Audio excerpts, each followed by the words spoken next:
Hello বন্ধুরা, আজকে আমি চলে যাচ্ছি মায়ের সাথে একটু মায়ের কাছে হেল্প করতে। কারণ তোমরা তো সবাই জানো এখন আয়ুষ্মানের ফর্মগুলো সরকার থেকে ডিস্ট্রিবিউট করা হচ্ছে, আর সেই সমস্ত কাজের দায়িত্ব পড়েছে আশাদের উপর। তো এই ফর্মগুলো ফিল আপ করার জন্য বেশি দিন সময় দেওয়া হয়নি, সেই জন্য আমরা তাড়াতাড়ি করে চলে এলাম এই আইসিডিএস সেন্টারে। আর এখানে সমস্ত বাচ্চাগুলো পড়ছিল।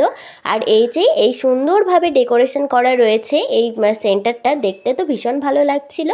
তো ওদের খাওয়া দাওয়া পড়াশোনা হয়ে গেলে তারপরে আমরা এখানে বসবো, আর এখানেই সমস্ত ফর্মগুলো ফিল আপ করানো হবে।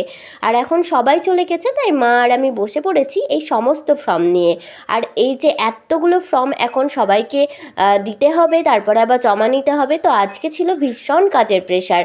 আর আজকে বাড়িতে মাসিরা আসবে, তো আমরা সময়ই পাচ্ছিলাম না যাওয়ার জন্য। বাড়িতে ছিল বুনু। আর তোমাদের সবার কি ফর্মগুলো ফিল আপ করা হয়ে গেছে? অবশ্যই আমাকে কমেন্ট করে বলো। আর এখানে সমস্ত ফর্মগুলো জমা নেওয়া হয়ে গেছিলো, তারপর আমরা আস্তে আস্তে ফর্মগুলো গুনছিলাম। তো এখন সমস্ত ফর্মগুলো কাউন্ট করে তারপর মায়েদেরকে অফিসে জমা করতে হবে। তো চলো আমরা এখন কাজ করি।